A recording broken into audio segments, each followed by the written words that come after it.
Hello! Welcome to Love in the Time of Hydra, the Agents of S.H.I.E.L.D. 10th Anniversary podcast. Today, we're rolling it on back to April 7th, 2015 for the zillionth week in a row. Uptown Funk was the top song. Oh my gosh. And the top movie that week at the domestic box office was a banger. It was Furious 7. What a good movie. Rahm Emanuel was reelected to a second term as the mayor of Chicago. I remember that because I lived there. The Connecticut Huskies defeated the Notre Dame Fighting Irish to win their third successive NCAA Division I Women's Basketball Championship. That was a mouthful. Jackie Chan turned 61, Francis Ford Coppola turned 76, and Russell Crowe, aka the MCU Zeus, turned 51. But the most important thing that happened on April 7th, 10 years ago, was the Agents of S.H.I.E.L.D. Season 2 episode Afterlife, aired on ABC at 9/8 Central. Hello, I'm Jamie Jiaying, and I'm here with my co-host, boyfriend, and level 2 Agents of S.H.I.E.L.D. fan, Tony Paletto. Hey, Tony. Hi, Jamie. Hello, everyone watching and listening. I saw Furious 7 for the first time, and I didn't really care. And then everyone told me all the other ones were important, and I guess they were right, because when I saw it a second time, I thought it was one of the best ones. It rocks hard. Yeah, it really does. They go car skydiving in that one. Okay, today we have a dear friend, co-host of the Phase Hero podcast and the Go Read Some Comics YouTube channel. You know her, you love her. Jenna Anderson is here. Hello, everybody. Thank you for the Chicago trivia that was breakdown of what happened on that day. That was definitely appreciated living in Chicago. I agree about Furious 7. It's one of the best ones by far. Like, it is so gonzo that it is honestly a masterpiece. Yep. I knew you'd appreciate that. And producer Maria is also a Furious fan, so we've got a lot of Furious fans. Oh yeah, that's my favorite. That's personally my favorite one. I know it's not the best one. It's my favorite. I love this. Obviously, Fast 5 this is is good. the best one. Yeah. Let's think about starting a Fast and Furious podcast, but first, we have other things to talk about. So, Jenna, you've had a busy week because not only did you get married, but you've done 2 Phase Heroes, and you were on Aaron's new podcast. You're here now. How you feeling? How you doing? How was being on Aaron's show? Aaron's show is delightful. It is called Free Space. Everyone go give it a listen. It is a delightful concept and a very kind of candid way to just talk to people and like ask questions about the guest and their media habits and their likes and dislikes related to whatever free media is out that week. But yeah, on top of all of that, I literally am in the middle of editing a Superman video like while we're talking. So it's like it has been a crazy busy week, but I'm happy for it. I'm on cloud 9. I'm so happy that you're here. You know, you've been on our show this is your 3rd time. Yeah. That last time was on our Patreon, though. You were talking Firefly. The last time you talked S.H.I.E.L.D., it was the 5th episode of season 1, The Girl in the Flower Dress. So Rain has certainly come a long way since you were last on the pod. And before we started, you said backstage, you were like, I'm so glad that this is the episode I'm back for. Do you want to give a little tease for what that means before we dive deep?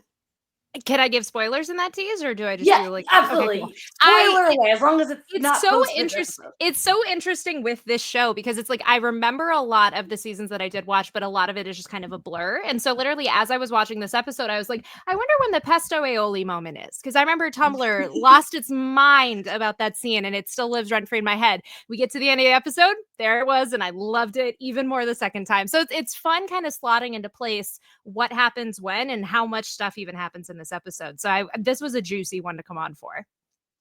I love that. I have more to say about the pesto, but I'm going to put a pin in it for later because it's like that could be the whole podcast itself. Is the pesto podcast. I do want to shout out our audience once again for the 2nd week in a row. We are not recording live. I'm so sorry. We're jet setters. Our friend got married. You know that takes precedent.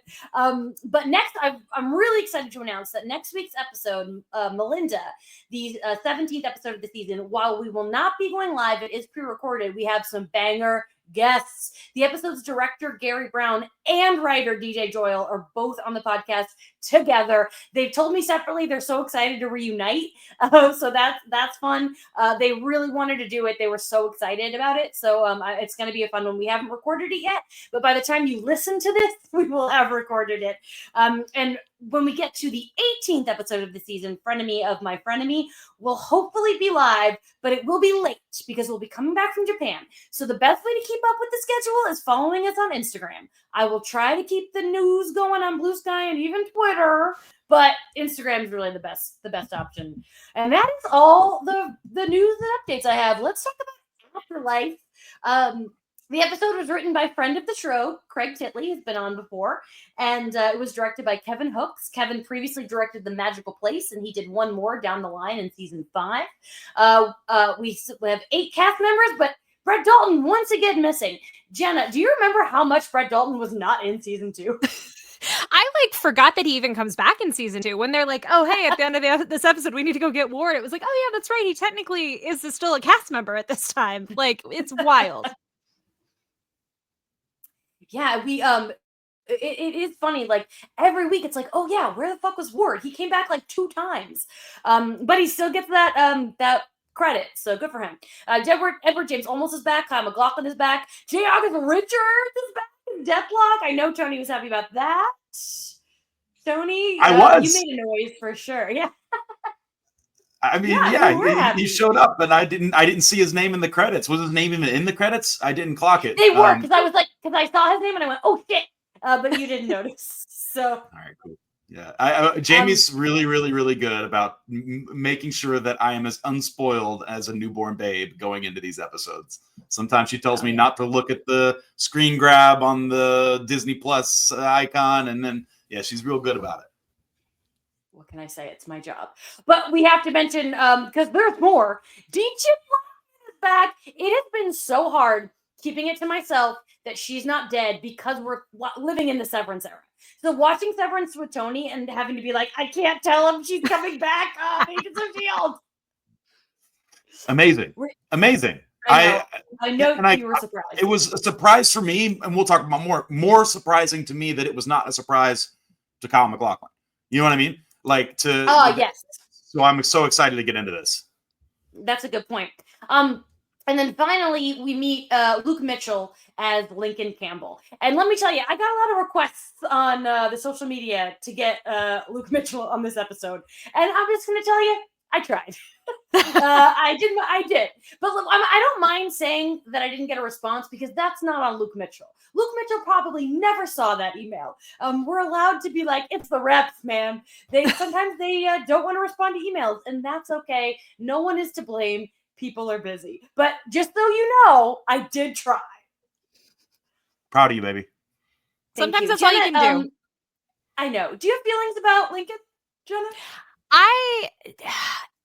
In this episode, I don't know. He serves a certain purpose. Like Luke Mitchell's one of those actors who is just perennially on network TV. Like the CW definitely had claim to him when he wasn't on Agents of S.H.I.E.L.D. So I was like, oh yeah, this is around when he comes into the show. It was definitely interesting to get that frame of reference. Mm-hmm. Tony scoffed a lot, which we'll get to it. But first, I just want general thoughts. Jenny, you kind of said a little bit about how you were glad to come back for this one, but just in general, would you say this is a good episode of television?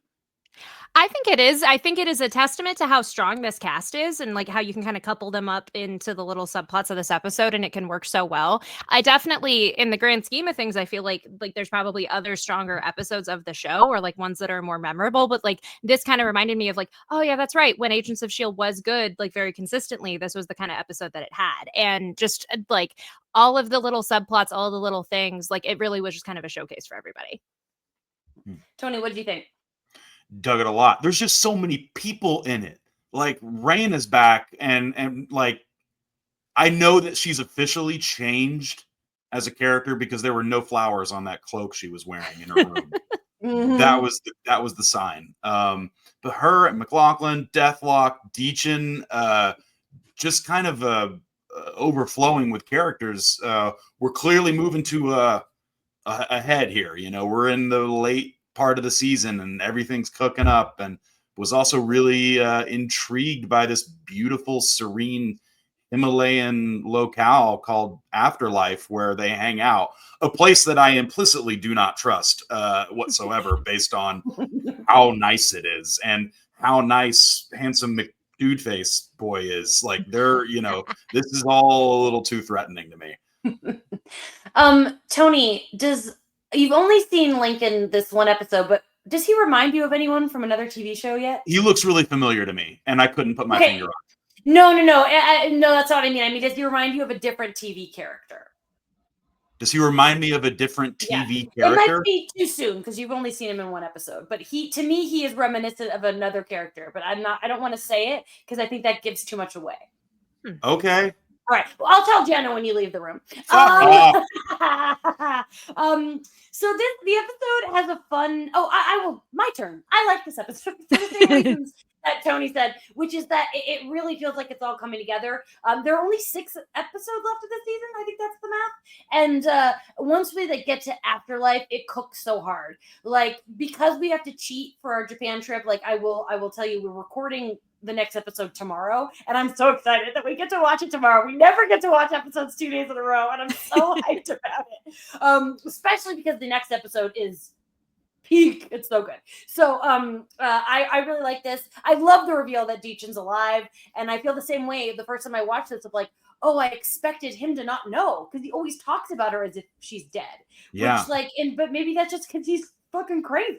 And I like, she has the scars, so we have to think like how did she get back together? There's so many questions, and she's just so wonderful, and I'm so excited that she's like super famous now. Like, Severance has skyrocketed her, where like we've been watching her for 10 years and some longer on other stuff. She was like, she's Australian, I believe, so she was on Neighbours, that show that all Australian actors starred at. Like, I think Chris Hemsworth was on there. They all did. So, okay. The episode starts with this fun little car dealership scene, which I love. There's so many fun things going on here. But there's nothing better than Coulson saying, "Sorry, Eddie, the tiger's been loose for a while." I can't believe he iced a car salesman. That's fucked up. If anyone deserves it. Jenna, how do you feel about like this Hunter Coulson team up? I think it's delightful. Like I said, I think like just being able to pair them off in this episode, literally like do the fanfic trope of like you're going off to a cabin, whatever happens. Now you have to go like fend for your lives. But then like just the road trip of it all, of the car dealership, like that is such a delightful scene, and it is such like a showcase of just who Coulson is. Like, of course, this is gonna just ruin this guy's entire day. They're gonna steal his car and drive away, but like it's so fun watching them do it. Yeah. And that's always going to be one of the reasons why I love this show, is because it's funny. Like, there's always laughs to be had. And tears, which we'll get to. The Sky wakes up within like this weird place, acupuncture, Gordon's there. They're transitioning her, adjusting her body to a change. She's being hunted. And then we learn that it's an afterlife. And we don't know where they are. Tony, you said Himalayas, which is interesting. Yeah. Well, yeah. Then there's that's roughly translated to this Chinese thing. So and it looks like the Himalayas. I don't know. I do know that the grounds and the lodging is like a hell of a lot better than what we previously seen, which is just a shitty room they stuck Kyle MacLachlan in. So like, yeah, it was nice to see the resplendentness of this place. I really like it. The show has not specifically, other than Fitz saying it out of context, they've not really said the word Inhumans, but we've, on the podcast, come to know that, Steve kind of spoiled it a couple weeks ago, but at this point, Tony knows that that's what's going on. Jenna, I don't want to put you on the spot, but comics-wise, were you into that world at all? Because by the last time you were on here, Tony didn't know Inhumans were coming. I was waiting for Tony to get to that point because it is like such a wild twist. The Inhumans are such a fascinating part of Marvel Comics because it is this thing of like they got spotlighted in certain eras of publishing almost to spite the X-Men, of like Marvel proper did not own the movie rights to the X-Men, so instead they wanted to elevate the Inhumans. That's how we got the TV miniseries, whatever you want to call it, that they ultimately did for it. So like I wasn't really super familiar with it, but even like characters like Kamala Khan, it's like the Inhuman stuff is a huge part of her initial origin story. So it was definitely something that was like always in the background of me reading the comics. And then like where I'm at now, I'm definitely more aware of like the initial Inhuman stuff. But at the time it was like, oh, this is cool that we're folding this in. Mm-hmm. And I like the idea that, Sky basically skipped a line. Like they're like and did it old school. Tony, did you have like any thoughts about that? Because it is, she went into a cave with a diviner, and that's not how they do it anymore. Yeah, that was a cool reveal and a cool thing, cool perspective to have. She's just very Neo of her, like she's just the one chosen, did it all organically, it's that's cool. I like that there, maybe some quiet resentment to that. It creates a cool dynamic. But she's not really the one, because there were two. Yeah. Because, I mean, how many times though did she say, "I am nothing like her"? Like, I think she says that like 6 times in the space of 10 minutes. Calm down, girl. Like, you got like such the better end of this deal. Yeah. So back at the S.H.I.E.L.D. shenanigans, we've got Gonzalez and Bobby. Bobby's really trying to defend Sky. I got really pissed where at one point Gonzalez called Sky Coulson's powered pet. Not nice. That's kind of gross. Yeah. But it's that thing we've talked about it, Jenna, in the past couple episodes of like, even though we're not rooting against Gonzalez and them, we still see where they're coming from. Like, we understand why they're doing this. How do you feel about, quote, the real S.H.I.E.L.D.? I agree with you. I think it's interesting, especially when juxtaposed like with season 1 of like the fall of everything and Hydra and all of that, like going into something that isn't so black and white. Like you can kind of see where they're coming from. Bobby's my girl. Like I love Mockingbird to death, like in the comics especially. So just seeing her on the show is still surreal. And it's kind of like, whatever you say, sweetheart, as like she's right to me, even if she's wrong, because it's like most of the time she is making a good point, but especially in this arc, it's like I'm glad that she's defending her friends. As a comics fan, do you like Adrian's casting, and do you feel like Linda Cardellini is playing like a different character now that we have like the connection from Hawkeye? How do you feel about that whole thing? I think Adrian is very like she gets the energy of comic Bobby. It's even this weird thing of like there are shades of her personality that now have been established since the show was on the air. So it's kind of this Ouroboros of like if she were to come back, there's even more for her to chew on, which is why I was like, man, I would have loved to have seen her in Secret Invasion because she canonically was a Skrull. And then we don't get that. Instead, we get the thing in Hawkeye. I feel like there's a way to kind of just make the Mockingbird mantle its own thing. And there's a way to definitely have your cake and eat it too with it. But even then, that feels like a storyline that I feel like we're not touching anytime soon. So I'm just kind of over here. Like I had Bobby on TV for the time that I had her. And I'm still so thankful for that. Fair. And this show, if I'm correct, they never actually say the words Mockingbird in Agents of S.H.I.E.L.D. So, which I don't know why, but I don't believe they ever say it. But like her name's Bobby Morse and she's got the batons. She's cool. They haven't said Deathlock either. They just showed it to us on his tech. Yeah, you did see the words Deathlock, yeah, but I guess they don't like really call it. Hey, Deathlock, what's up? He literally says Mike. Yeah, it's Mike. It's Mike. One thing I love about the takeover in the scene where Gonzalez and Bobby are trying to appeal to Fitzsimmons is like the cutie Fitzsimmons with their arm crossed. No, I'm not gonna listen to you. Not shaking hands today. Yeah. We're going to get more into the Fitzsimmons of it all later, Tony, but like, were you throughout this episode worried that Gemma was like betraying her friends? Yes, I was, because Gemma's been tripping. The past several episodes with her fear about Sky and like her, I like that they talked about it a little bit. And, the dude facing the guy bro with he's like, these things repressed your powers. And she's like, well, no, my friend made those. And he's like, oh no. And I'm like, yeah, I don't know either. I don't know if that was a friendly move or like, Fitz has been calling out the fear in her and in other members of the team for the past several episodes. So yeah, I was definitely convinced that Gemma was just going to be a good little soldier for Edward James Olmos. I mean, if we were going to follow anybody aside from Coulson, I get it. But I do want to call out when she's walking and talking with Bobby and she has her tea with the little plate. Yeah. I think that's adorable. And when that's the moment for me that it clicked. I went, this is the post-credit sandwich. Because I literally teared up thinking about it. I went, oh my Aw. God, it's going to happen in this episode because I'm just so, I just hate watching them fight. And I was like, this is the end. They're done fighting. They're back on the same side. He's going to get a sandwich. Like, I just remembering it, what like got me emotional in that. And it's funny that the little cute tea is what reminded me that it was happening. I love that. Now, also, just be honest, Jamie, the huge part of it is just your love for sandwiches. It's partly That's part. Like, yes. Do I want that sandwich? 100%. Yeah. That's yes. But I think if it was any food, I would still feel emotional. Now, the more we talk about it, that could be a good tattoo. Because I have always wanted a sandwich tattoo. prosciutto, mozzarella, pesto. But I also feel like my sandwich tattoo would have to be a public sub. Lots to think about. That's a tangent for another time.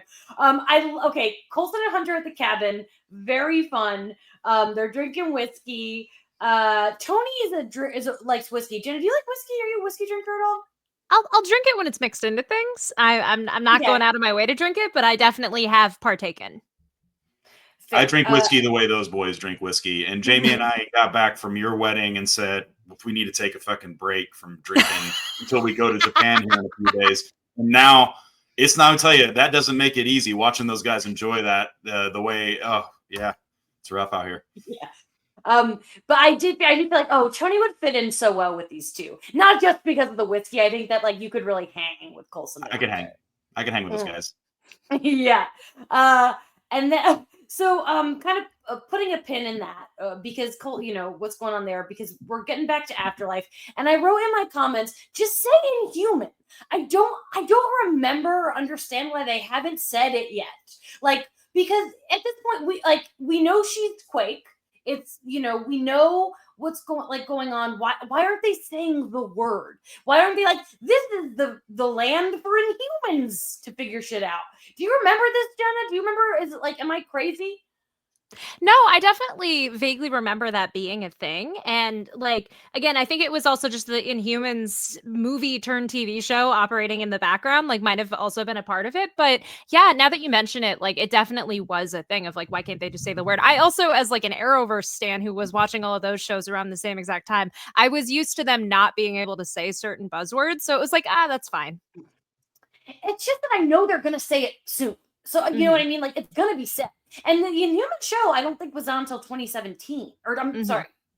Yeah. So we're a little bit away from that.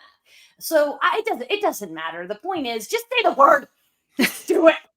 Because Tony can't get things unless they're spelled out for him. If Steve doesn't say it already. It was funny when Skye says to like Lincoln, oh, I want Gordon to get rid of my powers, and Lincoln goes, I'm sorry, I thought you knew. Tony, you really laughed at that. Was it because you thought Skye was being stupid, or was it you laughing at the delivery of that line? It was neither of those things. Okay. It was the third. I'll tell you exactly what it was. At a certain point, what's the character's name that I keep calling handsome dude face? Lincoln says, you know, oh, I thought Gordon told you. And then like next scene, he's like, oh, you didn't know? And then like the kicker was just like, oh, I'm sorry, I thought you knew. Like that happens like 3 times. Like Gordon clearly did not do the syllabus of what you do when you're preparing a new person into the afterlife. And the guy just like cracked me up because it was third time's the charm. It's like, oh, I thought you knew. That's pretty fair. You also laughed when he was showing Skye the scenery, and he's like, "If you want to smoke a little something." Yeah, if you kids want to come out here with your marijuana cigarettes and have a little tokey toke, I'm cool with it. I'm a cool guy. There's no denying that they're flirting here, right? Like, especially when they're sitting on the bed together. Yeah. So you know, ding, ding, ding! It's time to ask Tony, do we ship it? No. No, like this guy's doing nothing for me. He's just like, I'm just this really nice guy from Wisconsin, and I have no ulterior motives or secrets or anything like that. So you and I should just hang out. And I'm just like, absolutely not. I'm just hard no on Lincoln. Fair. Jenna, can you remember at this point in your first watch, were you doing any Skye shipping at this point? Because I think after Ward, it got kind of problematic. It was like, I'm just gonna let her have fun. I don't know, like especially once this season really started like revving up, and once that twist happens, it was kind of this thing of like, I'm just gonna let her go on her journey. I don't think she needs a love interest right now. But yeah, I'm glad Tony's in the same boat. Also, I did love the Chicago pizza reference of like, oh, he brings Chicago style pizza. You have to come by.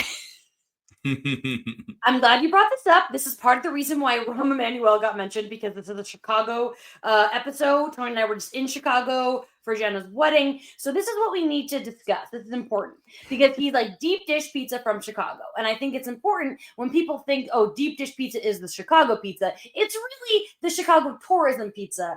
Yeah. I would say tavern style is the true Chicago pizza. And so I wanted Jenna your thoughts just on deep dish in general. And since you live there, how often do you actually eat it? Not very often, honestly. I am a tavern style girl all the way. It is such it's soup, basically. I definitely had it the first time that I came to visit here, and I will definitely eat it if I'm like taking someone to a deep dish restaurant. But like tavern style is the way to go. It is so much easier to eat. You don't need utensils. You can just enjoy it for what it is. This has been a very pizza heavy couple weeks because there was another pizza thing that came up a couple weeks ago. So who knows? 6 more episodes. We might have a lot more pizza talk. Might be pizza corner on Lido. Okay. Oh. And then but back on track. Lincoln has electricity powers. Tony, what do you think of that? Cool. Whatever. Good for you, bro. I mean, it's a real. I mean, listen, it's a really good for flirting. If I had electricity powers, I'd be taking a girl to a mountain and making her float. You kidding me? That's great. Good. I'm just like, I just think that everything he's doing is so banal and just politely seductive that it's filling me with mistrust. So the words that you just said are exactly how I would describe the other character he reminds me of that we'll talk about later. Okay. When I think of electricity fingers, I obviously think of Palpatine, but Jenna, are there other like comic characters that have this power? Who has this power? I mean, a lot of people have like electric current kind of stuff, but definitely on the level of just like, oh, it's static electricity, I can make people float. Like that's not as exciting of a power in the comics. So it definitely makes sense in the context of TV. And like, I'm glad Tony said the thing about flirting, because yeah, it's so cheesy just to be like, I can feel the spark between us. It's like, that is something that I like. Of course you would do that if you had those powers. I'm sorry, were those little sparkles that came out of your fingers there? Wow. I actually want to jump ahead to the history section real quick because Jeffrey Bell spoke about like bringing Lincoln in, and it's really funny what he said. He's like, meeting Luke's character in the Inhuman world is just setting up a new dynamic. Skies being different people, and I love this. So far, we've seen a guy with no eyes, woman who's covered in thorns, and as in the X-Men world, there are a handful of people who look more like them, but a lot of them turned out to just be attractive people with powers, and we thought, hey, let's have some of those as well. I love that. I love it. I think that's really funny. Like, yeah, he is just an attractive man. That's what he's good for. All right, back on track. Coulson, we find out, invites the S.H.I.E.L.D.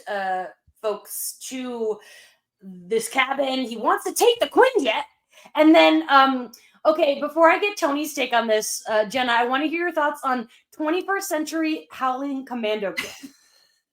I forgot about that. I forgot that was like something that exists in this show.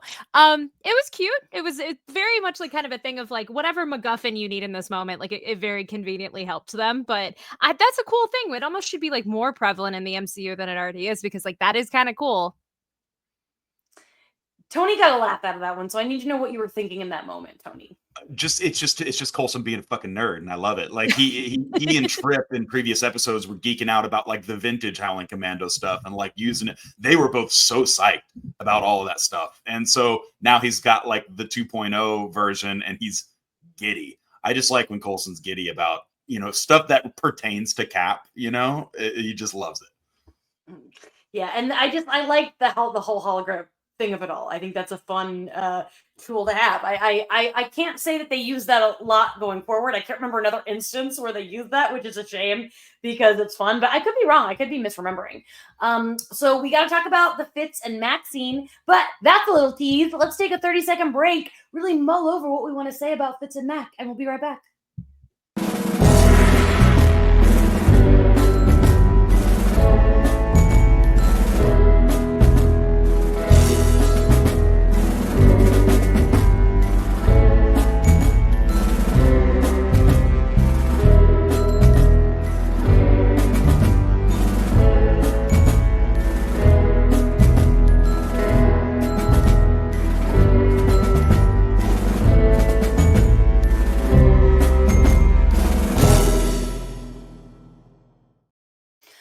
Welcome back to Love in the Time of Hydra. We are here with our friend Professor Jenna. Well, let me try that again. Professor Jenna Anderson. Good thing I didn't do that at your wedding when I officiated. What if I was like, Jenna? Thank you. Okay. I'm really doing okay. We've had a long day. Mac and Fitz. I don't want to beat a dead horse, but when Mac gets up and says something like, I don't want you to leave, why do people wonder why I thought he was gay this whole season? I understand. Yeah. Okay. I was the word breakup did pop into my head as that was going on, and at no point, because I think you kind of prepped me in the fact that Mac is straight, but that that was a breakup scene for sure. You had like an emotional reaction when he said, "Only my friend Mac calls you that." Yeah. It was a breakup. What do you mean? Like, of course I did. Turbo and Mac. Come on. How are you feeling about this scene, Jenna? I like it did feel like a breakup, and like to an extent, like friend breakups are almost more difficult to a degree than romantic ones, like depending on the relationship. But yeah, I don't know if at the time I like read it as like an explicitly queer thing or like he could be gay, but like I like that. I definitely would ship that now, even though I know he's ultimately straight, because it's like, yeah, the chemistry and the dynamic was definitely there.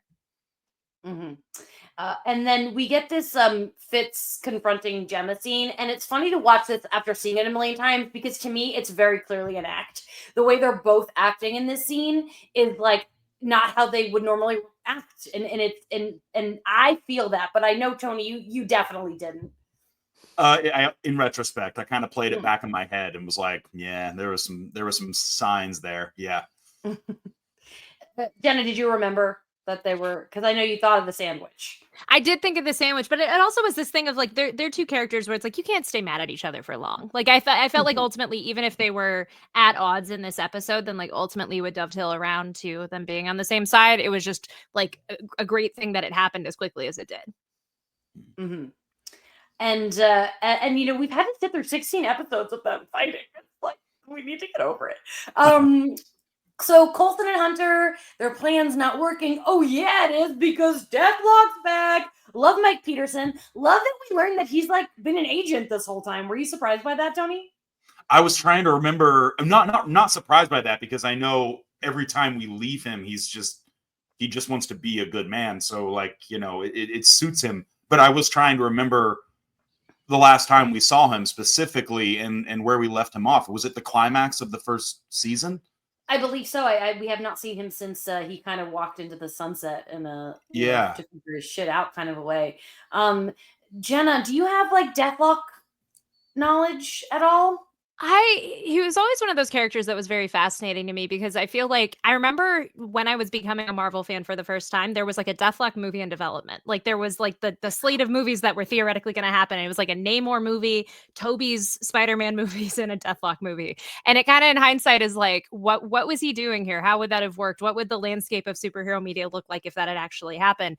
But like, he's not necessarily one of my favorite characters, but he definitely was one whenever he was on the show. It was like, oh yeah, that's a really cool thing to kind of like have him on the show.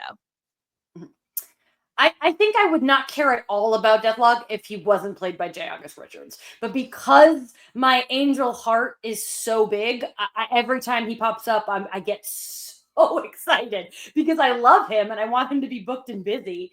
And to see, like, I'm going to tell a little quick story because I think it's a pretty funny story. When I did the S.H.I.E.L.D 100 panel, you know, J. August Richards and Jeffrey Bell was there. And Jeffrey Bell, wrote and directed the series finale of Angel, my favorite episode of television, basically, or at least my favorite series finale. And I was like, can the three of us take a picture?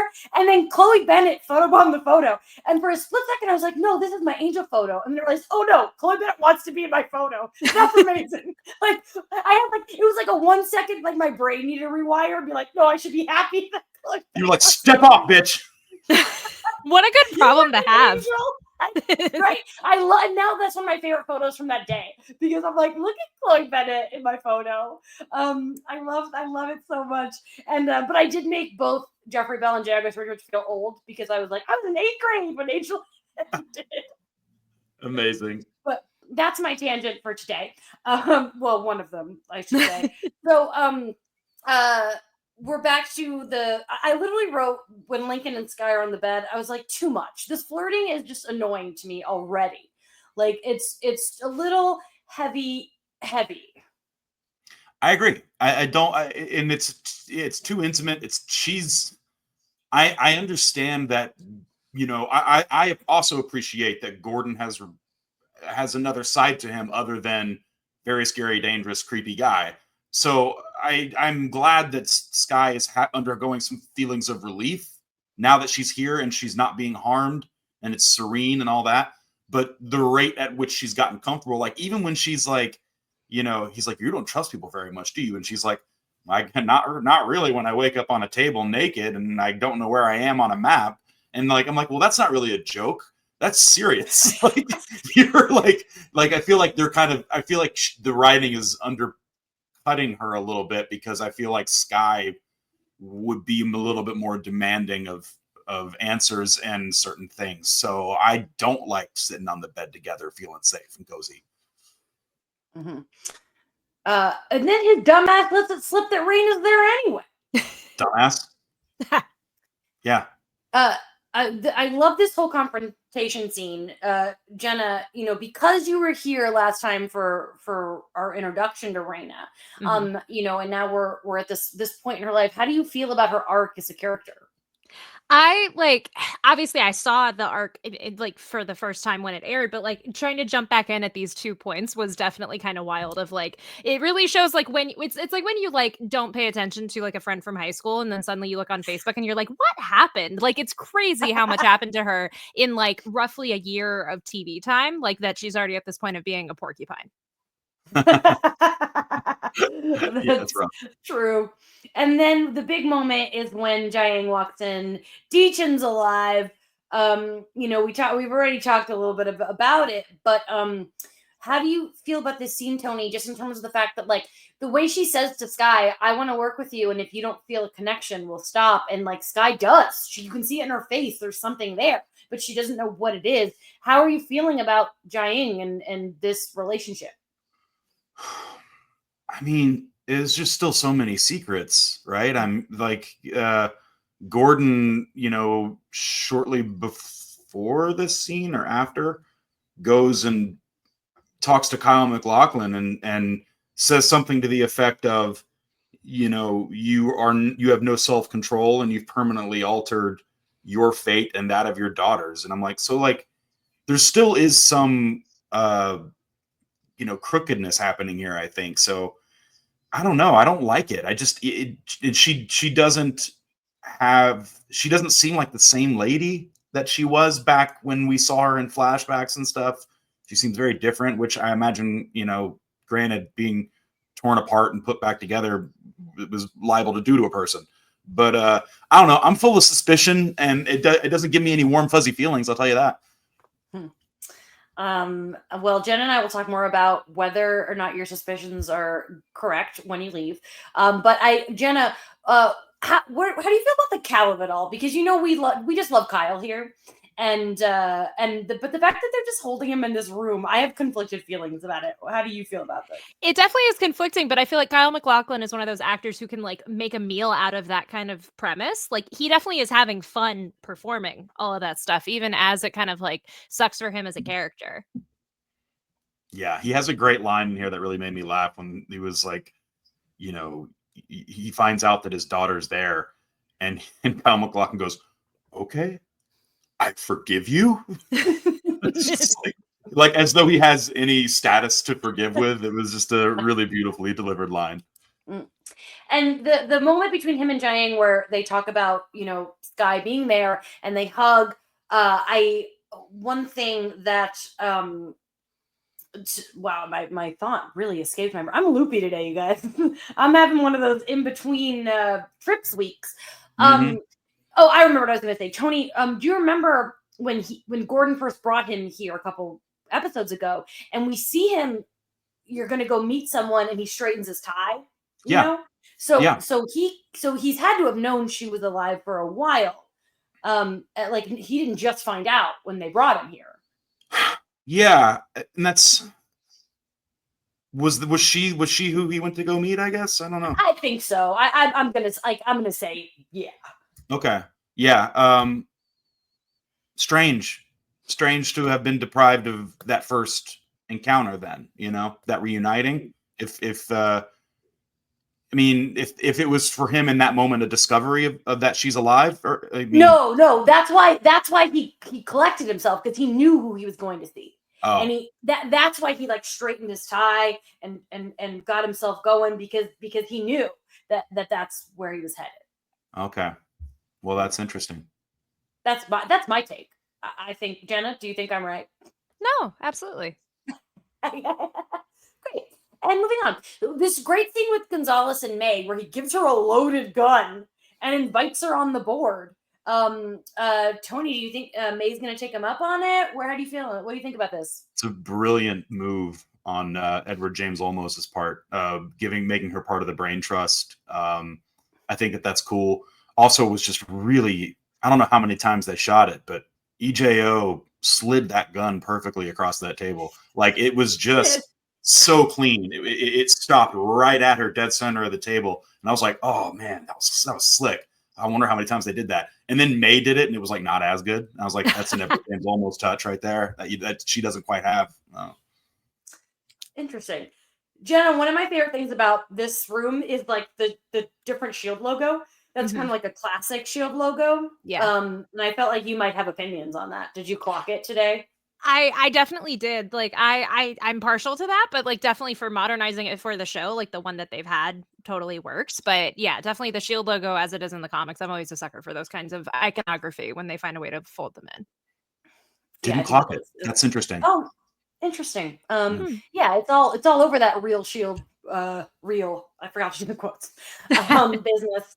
And then so at the end of the episode, it was inevitable. I'm surprised it didn't happen earlier. Coulson makes the claim, we need Grant Ward. Now, Tony, you've been kind of waiting for this since the end of season 1. Like kind of a team up situation. What do you? I know you don't like predictions, but do you think this is going to go well? Do you think Ward's going to work with them and all is going to be forgiven, or is it, or no? No, fuck Ward. But like the thing is that what I was expecting Ward to at some point in this show have some kind of retribution, some sort of redemption arc or something. That's not where we are in terms of that character. I still don't know what Ward is up to. And so I don't know what his secret mission is, because could be good, could be bad, could be a little bit of both. I believe he's not a liar, as he continues to say creepily to Sky. I just think that whatever Ward's doing is probably going to end up being more important to him than Coulson being like, hey, remember when I said you were the worst ever and you can never be back on the team? We need your help. Jenna, when he said that, did you even clock that Ward wasn't in this episode? Did it occur to you at all? I remember seeing his name in the credits, and so I kind of was like, where is he? And like you said, the thing of like being credited and not really being in the full season, again, as a CW viewer, like that happens all the time. Like there are so many cast members where it's like they have been gone for like 3-4 episodes and you don't even really notice it until you pay attention to it. So yeah, it's such an interesting team up. And again, it's something that feels so indicative of like superhero network TV of like, we have to go back to the bad guy. We have to try to like see if we can team up with them. Is it going to go well? Is it going to not? We don't know. Yeah, it's fun. It's classic TV, and I love that. Then we get the big moment of the episode, the post-credit scene, where we learn Fitz swapped out the toolbox when he picked it up and he had his little thing, and then the sandwich. And let me tell you, how many times have I seen this? Countless. Did I still cry when I saw that sandwich? Yes. And I turned to Tony and I said, "This sandwich makes me cry every time," and he goes, "It got me a little." So I just want Tony, talk about your emotions in this moment. Well, all right, I'll talk about my emotions. It was the moment of relief, realizing that Fitz and Simmons were working together, and that's a very powerful and healing moment. And then the sandwich was just the nice, sweet gesture on top of it. That just like it was like a confession of so much love, that sandwich that she gave him in a little thing. Like, I mean, that's what a beautiful thing. And it's a callback. It's a callback for a thing that might already be the sweetest thing to happen in the show. So that was, of course, I had feels. My goodness. That makes me really happy. Jenna, before we kind of start wrapping it up and kick Tony out, is there anything about this episode that you wanted to talk about or that we didn't really bring up, or thoughts or feelings that you have? I liked the joke of like, oh, this could withstand like a Hulk level force on the safe house. And then it's like, oh, we got a battering ram. Like that delivery was very good. Like Clark Gregg made a meal out of that kind of joke. Yeah, he's good. He knows what classic Clark. Oh, that reminds me. We're at Clark Gregg this week, and we need to call him out on it. Let me tell you, I fucking hate April Fool's Day with a deep passion. And the first thing I did when I woke up on April 1st, I don't know what day it is. I'm waking up. Let me look at Instagram. And Clark posts a picture of him as Coulson and says, are you ready or ready? And Clark and I follow each other. So I did a react. I don't react a lot to his posts because I'm not, trying to be in his DMs all the time. But I did like a prayer hands reaction or whatever that one's called. That's one of the automatic ones.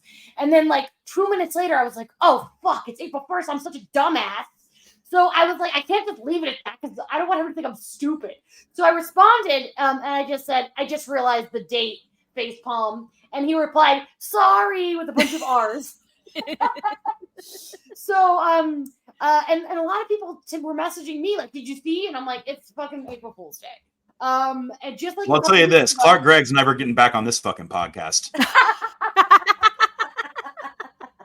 Yeah, bad for life. Mark my words. No, I got a personal apology. I think I have to be okay with it. And it was his birthday yesterday. Happy birthday. Happy birthday, Clark. You dick. As I told you over text when you told me about this, I'm like, at least it was directly from the source and it wasn't some random scooper online saying like Clark Gregg's coming back for Secret Wars and then you like took it at face value. Like if anything, getting pranked directly from the person might be the best way to get pranked if you have to get pranked at all. True. And Clark Gregg probably also has no idea that like CinemaCon's happening. And like, there's I thought when I first saw it, my brain went to, they're going to tease something at the Disney panel or whatever that happened today. Well, not to, again, we're pre-recording this, people listening. But so in my defense, there was precedent for thinking this, but he got me. He got me good. Yeah. Tony, is there anything else about this episode that we didn't talk about that you wanted to bring up? Agent May talking to Edward James Olmos and saying the line, Coulson is the one man you can never put down. Yeah. She's got such gravitas when she starts talking badass. She's good. Agreed. Jenna, we do a thing on the pod now where we name an episode MVP. So I'll give you a moment to think about it while Tony names his. Crap. You go first. Dang, I didn't think about it either. Oh, man. It's actually kind of hard. There's so many people. Does it have to be a character? No, you can say actor. You can say the set designer. It doesn't matter. The sandwich. Yes. The sandwich. The sandwich. I love that. I will expand it and I will say Fitzsimmons just because the way that them coming back together is what makes this episode so special. So the sandwich is a great answer. Tony? And the sandwich represents them, you know? Exactly. Fitz Sandwich Simmons. Oh, love it. That's so beautiful. God, I want a sandwich so bad right now. Same. All right. Before we kick Tony out, real quick, we have our poster of the week, which is this week's was done by comic book artist Dave Johnson. This is the one I've been waiting for because I had this poster for years, and we raffled it off at the WhedonCon last year. So I no longer have this, but it is a cool one. Yeah, what was it? That was cool. We were at the WhedonCon, and it was in a sweaty gymnasium called Hellmouth Con, and and we were suffering. It used to be called WhedonCon. It's not called that anymore. My bad. It's not that anymore. And I remember we were like, this person won, and we text them, and they were like, oh, we're in line to get a picture. We'll be there like 45 minutes. And so like we were pretty much ready to just leave this con because it was almost over and we were dying. So we had to wait around for the nice lady to come get her poster, and she was very happy to get it. But I remember waiting with it. And you can see, Tony, the logo now that we're talking about. Oh, sure. Yeah. Cool. Yeah. Mm-hmm. Yes. Great. And yes, Dave Johnson is the one who did this one. Thank you, Maria, for putting that on the screen. Jenna, in case anyone's leaving with Tony, where can the people find you? How can they go to your YouTube and all this business? Yeah, so you can follow me on social media at Hey It's Jenna Lynn. As Jamie mentioned, we co-host a podcast together, but you probably already know that if you listen to the show. And I have a YouTube channel, which is at Go Read Some Comics. I do trailer breakdowns, episode breakdowns of stuff, video essays just about comics and just about things I like. So go subscribe. Yes, and she's got merch, so buy a t-shirt. Tony, say our goodbyes. Oh, yeah. I love to say our goodbye. So thank you very much to Ryan Miera of Yellow Pills at Yellow Pills Music on Instagram for doing our music. And thank you to, oh, shit. I lost my, it's so funny. You think I'd have this memorized? You think you'd memorize. It's Stephanie at Eclectic Muses. At Eclectic Muses for doing our artwork. Yeah, I forgot I didn't send him the rundown today. I read it every time, and I'll never memorize it. Yeah. That's okay. I got you. When we were in Chicago, Jenna, Yellow Pills, the band from our music, they had a show Monday night, and then we left Monday, and I was like, shit. And I looked up if we could stay an extra day, and it was like $250 a person to change our flight. And it was such a bummer. Like we just missed a Yellow Pills show. So if you live in Chicago, keep an eye out for Yellow Pills. A reminder, follow us at LeaderPod on Instagram, Blue Sky. Like and subscribe, leave the 5-star reviews, all that business. If you're watching along with Tony, get the fuck out. Sorry, I didn't get to say my last bit, which was thank you always to producer Maria. Thank you, producer Maria. You're very welcome. You can't bust up tradition, even though I got to leave the room. Leaving the room. Here we go. Leaving the room. And Maria's done a lot of stuff for us this week because we're scrambling to get to Japan, where Maria's also going to be. Okay. Wow. We're doing it. It's so chaotic today. Okay, Jenna, the character that Lincoln makes me think of is Riley from Buffy. Oh, okay. And because he's like the boring boyfriend.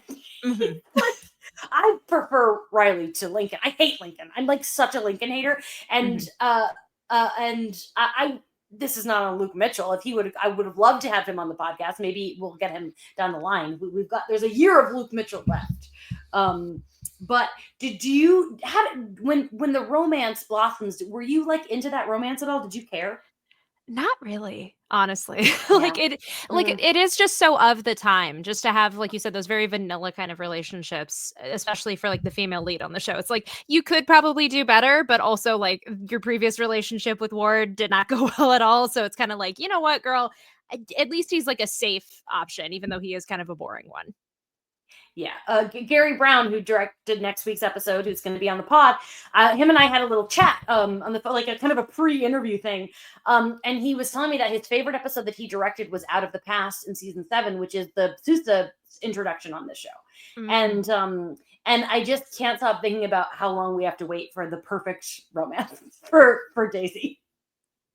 That is just such a testament, like I said, of like network superhero TV, though. It's like a lot of people don't get Endgame until like the 11th hour, and then suddenly you're like, oh, thank God, they finally have their person, and the show's almost over. It worked so well. It's interesting that Tony is suspicious of Jiaying because, she ultimately is kind of the big bad of this season.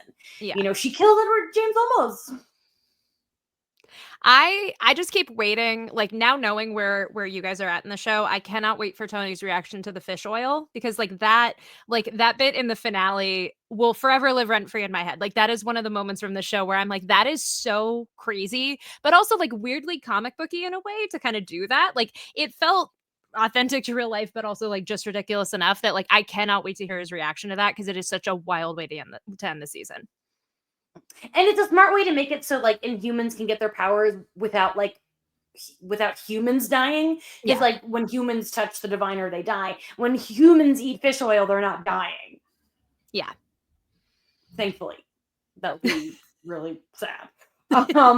Was there anything else in this episode that made you think of anything from the future? Like, oh shit, this is coming soon, or what season is Gemma's episode where she's in space? That's actually coming up this year. That's Mavis. I'm sorry, not Mavis. She's on Mavis. But that episode is season 3, and I believe I want to say September or October is the 10th anniversary, and we want to do something extra special for that one because that was written by Craig Titley, who wrote today's episode. And like I really hope, in a dream world we can get Elizabeth on, because that's just season 3 is my least favorite season, but that episode is like top 3. For sure. That is the most memorable episode of the show for me. Like that is such a like brilliant like hour of television. And yeah, that was definitely in the back of my mind. Like even as they were having their little spat and as the sandwich happened and everything, I'm like, oh, she doesn't even know what's on the horizon for her. That's wild. She's getting sucked in soon. Like, we're 6 episodes away from like bye. Yeah. And I love that. And there are things about season 3 I am looking forward to. Like the episode Space Time is so good. And but I also can't wait for it to be over so that Lincoln is dead and Ward is dead. we can move on from both of them. So when you talk without Tony, does Tony go like outside? Because I know like my walls are thin. I would worry that he could hear you saying those words. I see. Yeah, he goes out and smokes a cigarette. Okay, good. But he's out front. Yeah, so he can't hear me. That's good. And he doesn't want to be spoiled. It's not like he's like trying to like sneak a look. He likes not knowing. That's good. But I just know like you never know sometimes if like you accidentally walk past a door at the wrong moment, then you hear a word that you wish you unheard. So yeah, I'm glad to hear like Protect Tony is being taken that seriously. 100%. We need to get some Protect Tony shirts. Like we need to get some merch as well. But there's a lot of business to be had. Jenna, seriously, thank you for coming on because you've done so many podcasts this week. So we really appreciate you. Absolutely. Invite me on anytime. Like this is so much fun. Even like when it gets to the point of like episodes I haven't even seen yet. Like I'm almost wanting to just like get onto one of those episodes just to see like what my reaction even is. Right. I forgot. When did you stop? I forgot. Season 4. Okay, which is my favorite season. So you need to get back into it when that happens. But I don't blame you for stopping then because season 3 has slow stuff going on. It was also like I got through the Ghost Rider stuff, and then it was a thing of like again, I was covering the Arrowverse. I was like blogging about the Arrowverse every single night. Had an Arrowverse show, including like exactly the same time slot as when Agents of S.H.I.E.L.D. was on. And like I had a DVR to record everything, but like you fall behind on things. Like, and I know I have always wanted to get back into it because everything I hear about the seasons I haven't seen just sounds bananas in the best possible way. So like I definitely want to get back in, and I feel like you guys will give me a good incentive to do so. I always forget you haven't finished, but I think that is exciting. Like, you can watch along with Tony eventually, but nobody has that patience. Everyone's like, I'm binging it. I've yet to meet a single person that's like, I'm doing it with Tony. I've met people who started the show because of this podcast, but now they're fucking done already. I get it. What can you do? Thank you again, Jenna. Thank you again, Maria. Thanks everyone for listening. I'm sorry again that we're not live, but just a reminder, episodes are still dropping Monday mornings. And keep an eye out for our fun post from Japan. Bye.